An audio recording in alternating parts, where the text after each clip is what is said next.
G'day everybody, Rusty here for another edition of Catching Up with the Kiwis for Motorsport New Zealand. For this episode, we're going to take you to the South Island. He's on a bit of a road trip at the moment. We'll talk a bit more about that, kind of taking a break, but with big hopes of things to come for season 2021. We wish him well with that and reflect on the year that's been. Brendon Leitch, hello.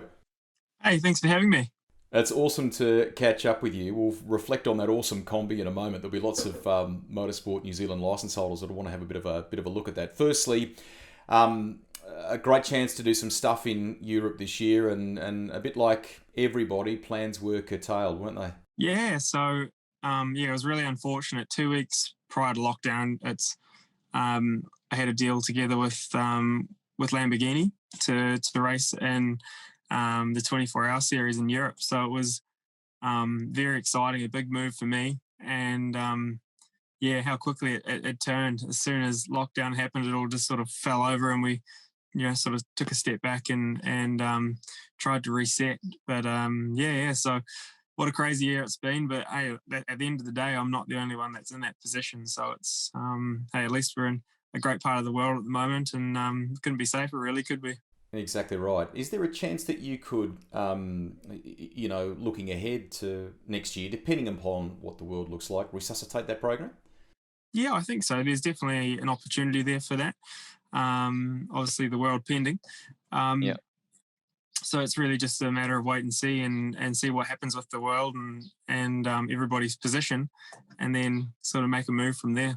So, how have you bided your time? Firstly, can we talk about racing local? I thought that was a terrific initiative by the likes of Brendan Hartley and everyone who was involved with him on that project to raise awareness for Kiwi businesses. And they did that during the lockdown period here in New Zealand by getting lots of people like yourself to race online. Did you enjoy that? And has that been something that you've continued once that series wrapped up? Yeah, absolutely. It was something. Most of my lockdown consisted of either working on this bus or racing on the simulator. So it was a lot of fun, and a fantastic initiative. I really liked the idea and the concept that they came up with. It allowed me to actually support a business that helped me when I was first starting out with racing. So it was fantastic to be able to give a little bit back to somebody who's helped me back when it all started for me too. So that was great, and hey, a good way to fill in the time as well for us and entertain everybody else around New Zealand. Most definitely. Probably a good lesson for some of the youngsters that are watching this, Brendan, about some of the early lessons for you. I mean, that you look back at your career. I mean, top three in the New Zealand Formula Ford Championship back in 2012 when you were a 16-year-old. Very much a family orientated thing for the Leaches, particularly you and your brother. I know your mum and dad were very hands on with it. But I read somewhere that I think you'd sent out something in the order of 200 to 300 scholarship proposals before you really even began yielding a dollar. And that's the message for youngsters, isn't it? About that perseverance. Yeah, absolutely. That was when I first started racing, and I was 14 years old, I think, in Formula Ford.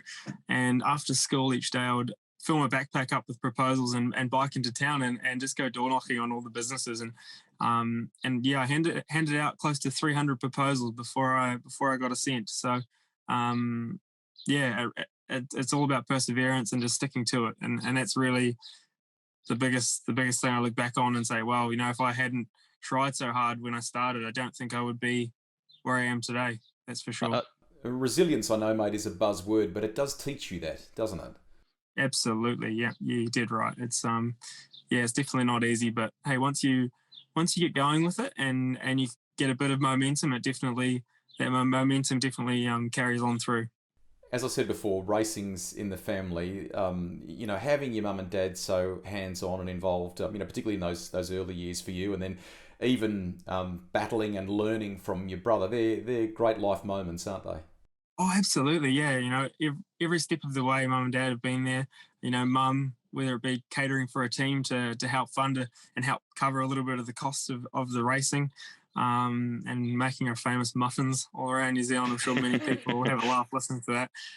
Lots of people have tried them, and then dad as well, hands on, being a mechanic for the team. And of course, my brother, he's an incredible driver and taught me, you know, everything I know really. He sort of guided the pathway for me to come through, and yeah, still teaches me. lessons of racing every day, really, that I'm with him. Uh, So yeah, awesome. uh, That's cool. As we record this, lots of energy and people talking about the New Zealand Grand Prix at the end of January. Toyota Racing Series has been a big part of your life. There have been moments where it's been enormously rewarding for you, but it's been a challenge at times too, hasn't it? Yeah, absolutely. It's when I think of of TRS and the Toyota Racing Series, it's been such a roller coaster for me. I had a lot of success with it, and if it wasn't for Toyota and the Toyota Racing Series, I wouldn't have the success that I have today. So, I have a lot of people in there to thank for it. But yeah, ups and downs. Raced with current Formula One drivers and battled with them and beat them sometimes as well. So, looking back, I always have a bit of a smirk on my face when I think of the likes of battling wheel to wheel for the Spirit of the Nation Cup with Lando back in 2016, and yeah, bits and pieces like that. Even more recently with the other young ones coming through now as well that are in Formula 2 and Formula 3, and watching those races and just saying, huh, that's quite funny that I'd only raced them a year ago here in New Zealand. And the industry has recognised your efforts along the way, mate. Not just what you've done on track, but clearly who you are as a racer beyond the cockpit. I mean, to think at just a couple of years ago, really, at Motorsport New Zealand's annual awards night, to get things to be recognised with the Bruce McLaren Trophy, the Steele Memorial Trophy. I mean, that's their huge recognition for you. Yeah, absolutely. It's really humbling to think back, and still when I go back to mum and dad's house and see those on the wall, and really just makes you think, wow, it's quite an honour to have my name put on those trophies with so many other talented drivers from New Zealand, and yeah, it's definitely a great confidence boost, as well as yeah, very thankful to be part of it. A lot of sports people, because they are such confident human beings, often shy away from the notion of sports psychology. They often feel, well, no, I know what I'm doing. I'm comfortable in the direction I'm taking, and so on. But there are lots of examples of where it's been incredibly beneficial for people, and you're one of them. I mean, when you look back to whatever it was, 2018 or thereabouts, and I think you did some work with Dan Stamp, didn't you, from Ultimate Performance? And at the time, you reflected on just the benefit that had for you. Yeah, most definitely. I'm a person who just loves to always improve, and I'm not shy to say that I'm definitely not perfect, and I'm always looking for ways to be better. And Dan in 2018, that was when our relationship started, but we still have a relationship at present, even. And yeah, his support for me was incredible, and how your mindset is just so beneficial to your performance. And Dan really opened up kind of just the I don't even know the word, like I've lost for words, but it was just amazing what he allowed me to accomplish by just really cracking into my thoughts and helping me understand myself a little bit better. And yeah, I still work with Dan and worked with him a lot while I was in Asia and Europe last year as well. Clearly, that works, Brendon, in terms of a winning mindset and getting you in the right space for racing. Yeah, definitely. I find that the biggest thing for me was I was always struggling with my qualifying and putting myself under immense pressure, which is normal for a human being to put themselves under pressure. But Dan just came up with great coping mechanisms for myself to just improve and find out why I was so anxious and nervous, and then would not perform so well, and then get to a race, and here's me trying to battle my way forward and putting on a heck of a show. But hey, it's not ideal. You want to be starting up the front and then see what you can do. So no, Dan really helped there, and yeah, really grateful for his support. Great stuff. I love the fact that a little bit of your personality and character has come across in social media too this year, because you released a fun little blooper segment with your sponsor, Dale ITM, at about maybe the mid part of either this year or last. I'm trying to recall. But it was called Brendon's Bloopers for memory, wasn't it? You weren't afraid to show what it's like when we're doing things like this, and it doesn't always go to plan.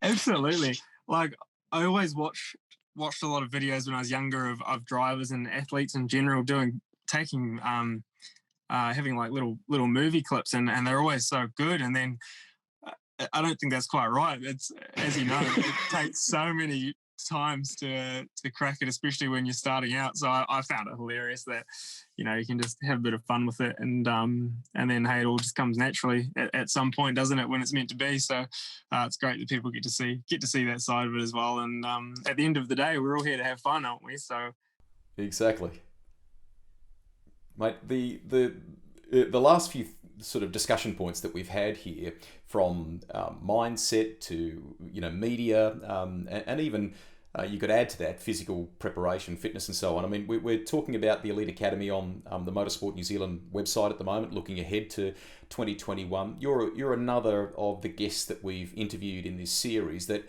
has seen and experienced the benefits of that, haven't you? Yes, absolutely. It was 2013 that I went to the Elite Academy, and not only have I made lifelong friends from that, and the other young fellas at the time that I went with, but the lessons I learned there, and the experiences I had definitely improved my not only my performance as a driver, but teaching me all about. That was how I first came on to looking into my sports psychologist work with Dan, was because I remember at the academy that I really enjoyed and found a benefit from that, and still use parts of those tools from back then. And then I said, hey, look, maybe I need to look back into this.